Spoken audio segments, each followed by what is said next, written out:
All right, let's get going. Good morning, everyone. Are we talking with masks on? Can you hear me? No?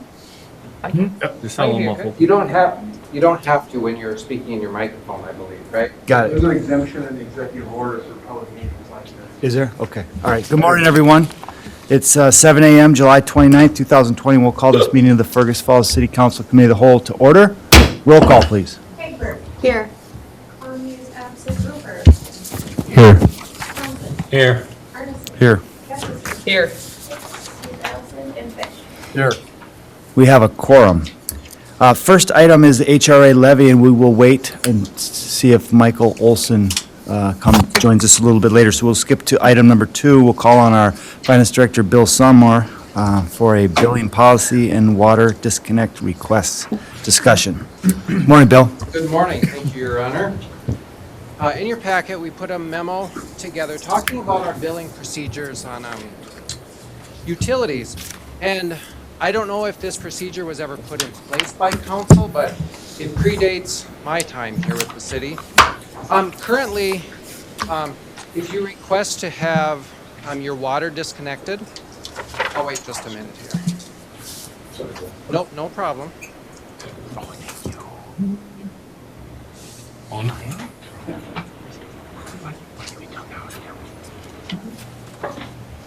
Sorry about that. All right, so right now, our utility rates are made up of both flat charges and flow charges. So for instance, for water, there's a base charge, and then of course the flow for the number of gallons used. Same for sewer usage. Stormwater rates are flat rates, and then of course garbage rates based on which service you're receiving. And we have a tree management fee that's $1.50 as well. That's a flat monthly rate. So the current practice has been, and like I said, that it predates me, is if water is disconnected at the request of a resident, then the bill basically, or the account gets closed. As I've thought about that more, that doesn't make a lot of sense to me. I think it would be best that, you could have your water disconnected, say if you're going south for the winter, but the flat charges should remain, because those flat charges are there to pay for the infrastructure that leads to the house, the infrastructure in the streets. Think of that stormwater, that flat rate. Someone, disconnects their water. Well, we're still managing that stormwater, whether it be through actual pipes, infrastructure, or through road ditches, those kind of things. We see both kinds of that. We're still dealing with, for instance, that spring melt, whether you're here or not. And the tree management fee, the intent behind putting that fee is to, take care of the disposal of trees that are brought out to the landfill. So we did a little survey of other cities as well, and we're probably one of the only ones that completely stops that account. So I feel a little inconsistent about that. So I am recommending that we maintain those flat charges that are meant to cover the infrastructure costs. For instance, that would be around $34.30 right now, because water is a $16.16 flat charge, sewer $8.89, $7.75 for stormwater, and then $1.50 for tree management fee. So this is, again, just to maintain consistency.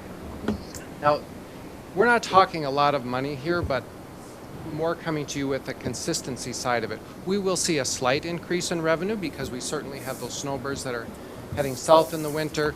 These, now they could make the choice to turn the water off themselves in their basement, but if they want us to do it out in the street, there will still be that $40 reconnect fee because we're sending a person and equipment out there to do that. So that's my request this morning. Thanks, Bill.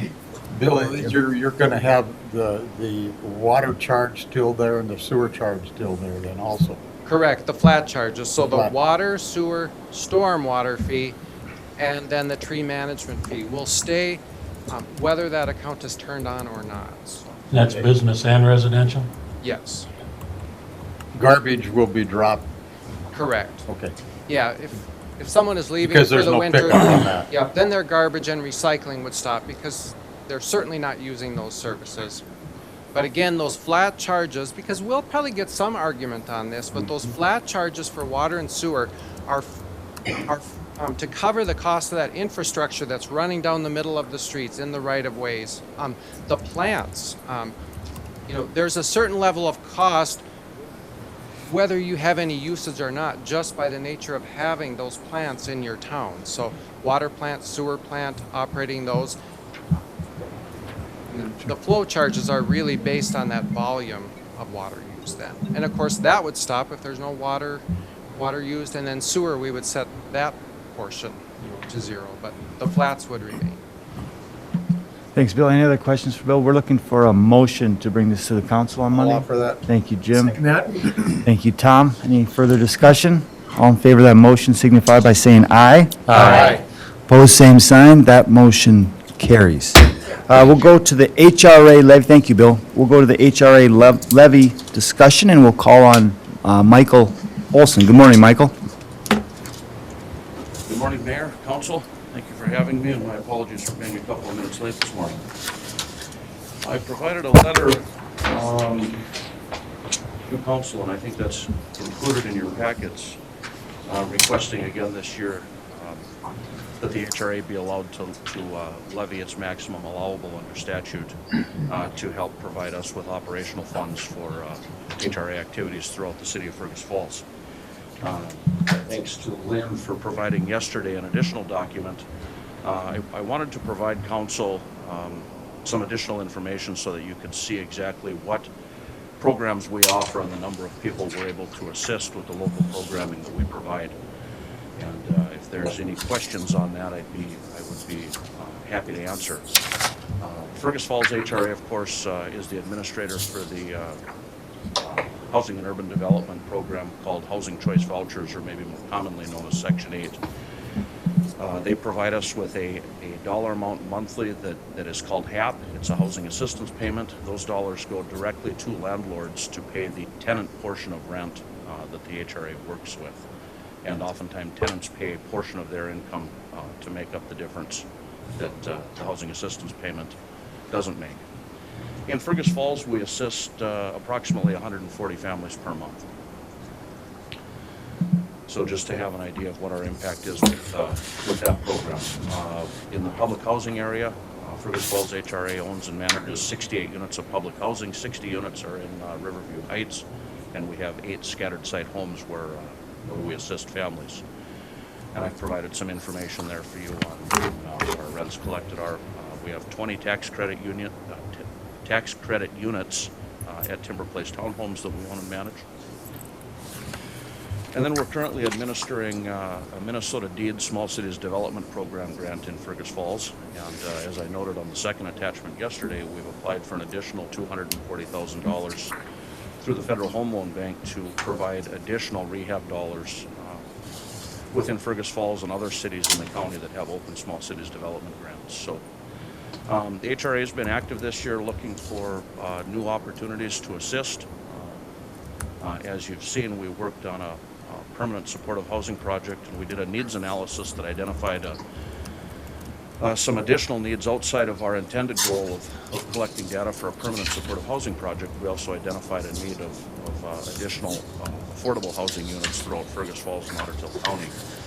And so in this next year, we'll be working on grant applications to Minnesota Housing Finance Agency for their Community Impact Fund. That's a fund that can help developers and program administrators with the development of affordable housing units.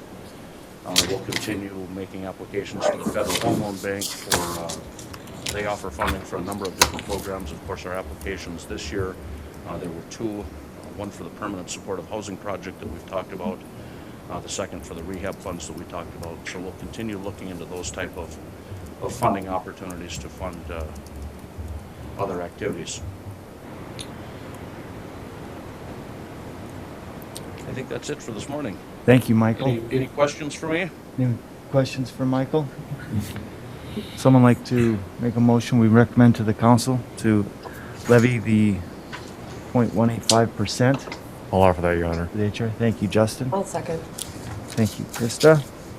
Further discussion? All in favor of that motion signify by saying aye. Aye. Pose same sign. That motion carries. Thank you, Michael. Thank you. Item number 3 is an annexation petition. We'll call on our city administrator, Andrew Brumseth. Good morning, Andrew. Good morning, Your Honor, members. Thank you. We've received an annexation petition from Bruce and Stephanie Gerhardtson for their property located just off Mini Huda Drive on the east side of Hoot Lake. We do have a few maps, I believe, on the computer, so I'm going to ask Blair to pull those up for me real quick.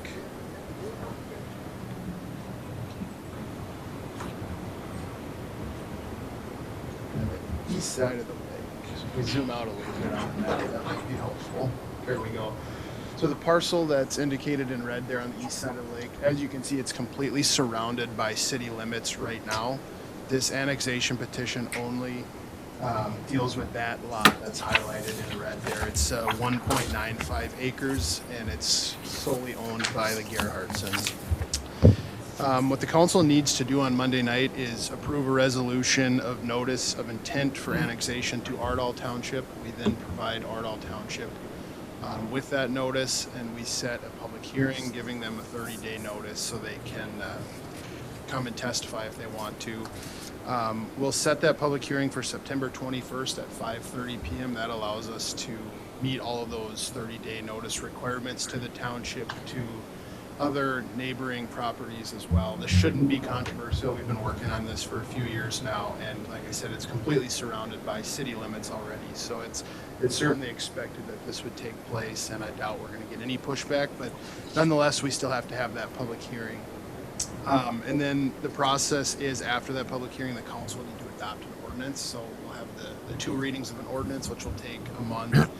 And then we submit that down to the Office of Administrative Hearings at the state level, where an administrative law judge ultimately signs off on the annexation. So we're starting the process on Monday night by passing that resolution of notice of intent to annex, and it's going to be probably a 3-month process before it becomes complete. So When is the public hearing? we'll be setting the public hearing on Monday for September 21st at 5:30 p.m. Got it. Okay. Justin, go ahead. Is this the old Young Life? Your Honor, Councilmember Arneson, it is exactly right. Are they currently on city services, or I don't believe they are on any city services at this point in time. so if we annex them in, would we? I'm assuming that would be. Do they have to come on city, or is it just when their system fails that then they would have to? They would have the option to. Clearly, we service other homes in that area, so Right. there's availability for utilities. They would have the option to do it right away, or to use the rest of the life of what they have existing for utilities or for infrastructure. Thank you. So, any other questions? Scott? Make a motion to do that. Bring that to the council on Monday night. Caroline, second. Any further discussion? All in favor of that motion, say aye. Aye. Pose same sign. That motion carries. Thank you, Andrew. Our next item is a Pebble Lake Public Access Improvement Project. We'll call on our city engineer, Brian Yavaro. Thank you, Your Honor, and good evening, or good morning. Been a long day. Need a pass. The project before you is in regards to Public Improvement 6072. This is the Pebble Lake Public Access Improvement Project. The project plans and specifications are substantially complete. The engineer's opinion of probable cost, the estimate is about $217,000. Therefore, we must publicly advertise for bids. And this is contingent on the DNR's consent for this project, which we've had a few reviews and everything's been going as planned. If you recall, the DNR's contributed approximately $250,000 towards this project. I also want to note that I'm incorporating a bid alternate with this project. If you refer to the map, that includes paving from the baseball field loop to the new Pebble Lake access. Just want to note the Pebble Lake access will be now bituminous paved. I don't have a funding source for this, however, I'm just, based on the bidding climate right now, I'm just testing the waters and see what it might have and see if we can come up with something if it's based on the climate. So at this time, I'm just requesting to accept the project plans and specifications and authorization to advertise for bids for Public Improvement 6072. Thanks, Brian. Obviously, this is a very much needed project, and so thanks for the work on this, and thanks to the DNR for their partnership. Anyone who's been out there knows that I'll make this that. public access needs to be improved. Brent, a motion to bring this to the council. Second. Jim, second. Any further discussion? All in favor, say aye. Aye. Opposed, same sign. That motion carries. Thank you, Brian. Thank you. Next is a Court Street parking lot. Again, Brian Ybarro. Yes, thank you. Once again, the project plans and specifications are substantially complete. We believe this estimated probable cost of construction is $76,000. Therefore, we can solicit for quotes for this project. I just want to point out a few features with this parking lot up here up Court Street. It's just about 16 stalls.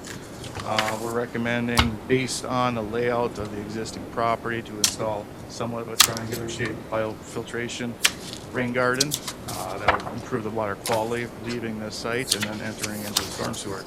Another thing to note on this, if you can see, we're proposing to install some 5-foot sidewalk from Court Street along. Previously, it did cross railroad tracks. We've had a lot of difficulties and some time trying to get that re-permitted since 2016, once it was initially taken out, because we determined it's not a permitted crossing by the railroad, and to date, still haven't got any resolution on that. Therefore, we're looking to make this minor alignment here to have that connectivity from the existing adjacent to the parking lot down to Summit Avenue. So at this time, Your Honor, I'm requesting authorization to solicit for quotes for public improvement 9769. The Court Street parking lot. Thank you, Brian. Would someone like to make that motion that we bring that to the council? Thanks, Scott. Second. Thanks, Caroline. Any further discussion? Questions for Brian? All in favor, say aye. Aye. Opposed, same sign. That motion carries. Thank you, Brian. One final item from Brian is land lease agreement with the Rifle and Pistol Club. Yes, thank you, Your Honor. I began working with the Fergus Falls Rifle and Pistol Club lately here. This is in regards to their facility. It's a city-owned facility located off of Adolphus, 508 West Adolphus. The city owns this property. It's confined to 16.5 acres. It was purchased initially by the city for approximately $51,000 back in 1980. The recent report for the building evaluation is listed at about $78,600. Records indicate since the city's owned it, we've installed a new roof for $6,500. That was back in 2003. But other than that, minor maintenance to this building. But just recently, working with the club, with this new HVAC air filtration system that's required for EPA standards and primarily lead contamination from use of gun training in this facility, this system's costed them approximately $225,000. It's a significant amount of money, capital investment into the city-owned building. Club supporters, based on this amount of money, has reached out and we tried to evaluate some alternatives. Basically, they were looking for a little bit more assurance with this building. Hence, if they're expending this much money, they're requesting to potentially develop a land lease for this building. Essentially, we would sell the building footprint to the club. They would simultaneously enter into a land lease agreement. This is similar to what we do at Fergus Falls Municipal Airport. Essentially, this would allow the Fergus Falls Pistol and Gun Club supporters to make their own improvements per their means and methods to this building, which include the funding sources, material procurements, and/or labor services needed to make these improvements. The building, like I noted, is from 1980. There will be more improvements that need to be done. But however, at this point, they're just making a request to authorize myself and the city attorney to execute a land lease agreement. At this time, I just want to note I enclosed a letter of support memorializing this request from Mr. Dave Thompson from the gun board. So at this time, I'll just open up to any questions. Thanks, Brian. So the agreement doesn't limit what any uses for the property, just the particular building. Is that correct? Correct. So we've talked about potentially sometime in the future improving the area for the Old Smoky and potentially doing something with the warming house. That wouldn't prohibit us from doing anything with the property. It's just the footprint of the actual building they currently use, correct? Yes, correctly. The footprint of the building, and that's a very good question. I did check in it. When we did the sales tax request too, I believe it did consist of having a new warming house for the development of Old Smoky, if that does happen. So that was part of that thought process. back And they're then. aware of that, and they could be sharing some of the current grounds, if you will, but Oh, they're, yeah. they're building, this is just Yes. as it relates to their building specifically. Got it, Yes. got It's it. essentially just the footprint of the building. We still have to figure out the maintenance needs for the grounds and everything. Currently, right now, we charge them to do some mowing and maintenance, they reimburse. But essentially, like I said, this allows them to control that building and make their own improvements to it as they seem fit. Sure. Any other questions, Scott?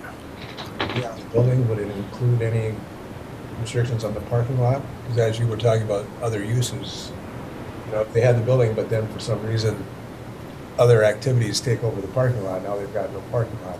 Would there be any reason to have concerns there? I think it's something we can address, and obviously, you know, when they have events, there's got to be parking, and if there's other events going on, we got to learn to cohabitate with that. So that's something we can bring up with them too, and they've brought that to our attention too, as far as concerns. You know, if there's other events or how that would relate if Old Smoky got developed in the future, and their facility. That's something we're just going to have to learn to, in my opinion, figure that out, and they're open to that too, though. Go ahead, Brent. According to this, we bought the land and the building back in 1980, but according to this, the building was built by them? No, the building was not built by them. We acquired the land and everything. Okay, because it says the club has built and maintained and improved the building since they authorized its construction at no cost to the city. Is that within his letter? Yep. That might be I'm not aware of that, no. It's the city acquired that building and that. So Okay. maybe they've made some improvements, which they have, Okay. to the building. So basically about the only thing we put into that is a new roof for about, That's what my records indicate, yes. okay, all right. All right, thank you. Would someone like to make a motion, we bring this to the council on Monday? I'll offer that. I'll Thank second you, that. Jim. Thank you, Brent. Any further discussion, questions? All in favor of that motion, say aye. Aye. Opposed, same sign. That motion carries. Thank you. I don't believe there's any further items to come before the council. A couple miscellaneous announcements. As many of you are aware, filing for mayor and city council positions opened yesterday. That runs through August 11th. 4 council seats in the mayor's seat are open, so if you have any interest, see Lynn Olson at City Hall. She will get you the information. Also, the primary election happens on Tuesday, August 11th. Polls open at 7 a.m., run through 8 p.m. Make sure you get out there and vote. And then our next council meeting is Monday, August 3rd, followed by a committee of the whole meeting on August 12th. Anything else to come before the council? If not, we're adjourned.